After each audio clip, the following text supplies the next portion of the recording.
उसमें बहुत अच्छा क्वेश्चन था, डिड यू नो में डेट न्यूरॉन कांट डिवाइड। तो बेसिकली मैंने इसके पीछे की कहानी देखी, कहानी नहीं देखी, बेसिकली मैंने पढ़ा, थ्योरीज देखी। तो मैंने ये देखा कि जो न्यूरॉन्स होते हैं, न्यूरॉन भी एक तरह के सोमेटिक सेल्स होते हैं, सोमेटिक सेल्स होते हैं। और जो सोमेटिक सेल होता है वो डिवाइड करता है, बट न्यूरॉन नहीं करता है। जो सोमेटिक सेल होता है, सोमेटिक सेल बेसिकली बॉडी के पार्ट्स बनाती है। अगर हम उसको आसान भाषा में समझे तो बॉडी के पार्ट्स बनाती है, जैसे स्किन, मसल।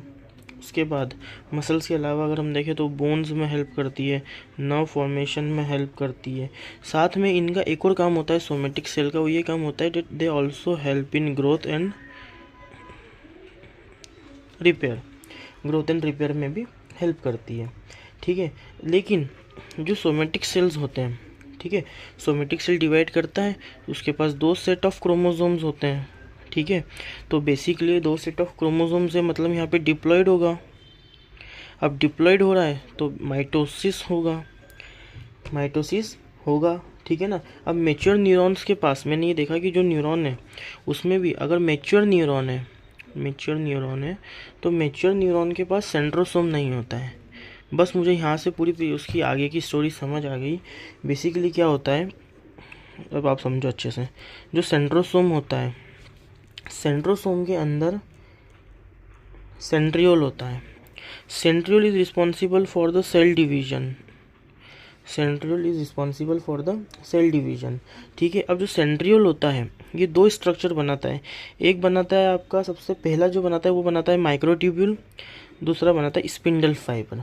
ठीक है, स्पिंडल फाइबर का यही काम होता है कि जो सेल डिवाइड होता है उसमें स्पिंडल फाइबर जो होता है, जैसे सपोज जो सेल डिवाइड हुआ उसमें जो स्पिंडल फाइबर है वो ये करता है कि जो क्रोमेटिड्स हैं उनको अलग कर देता है, ये क्रोमेटिड्स को सेपरेट कर देता है। अब क्रोमेटिड को सेपरेट किया तो हमारे पास बेसिकली 2 डॉटर सेल बनी। तो क्रोमोसोम्स जो हैं वो इक्वली डिवाइड कर जाते हैं। इस वजह से जो क्रोमोसोम्स हैं वो इक्वली डिवाइड कर जाते हैं। किस वजह से? स्पिंडल फाइबर क्रोमेटिड की मदद से इनको सेपरेट कर देता है। ठीक है, अब जो सेंट्रोसोम है और सेंट्रियोल है, बेसिकली यहाँ पे ये वाली जो मैंने एडिशनल बॉक्स बना देते हैं, जो सेंट्रियोल है एंड सेंट्रोसोम है, ये दोनों स्ट्रक्चर्स न्यूरॉन के पास एब्सेंट होते हैं। इस वजह से यहाँ पे जो सेल डिवीज़न है वो नहीं हो पाती और न्यूरॉन्स डिवाइड नहीं करते। बट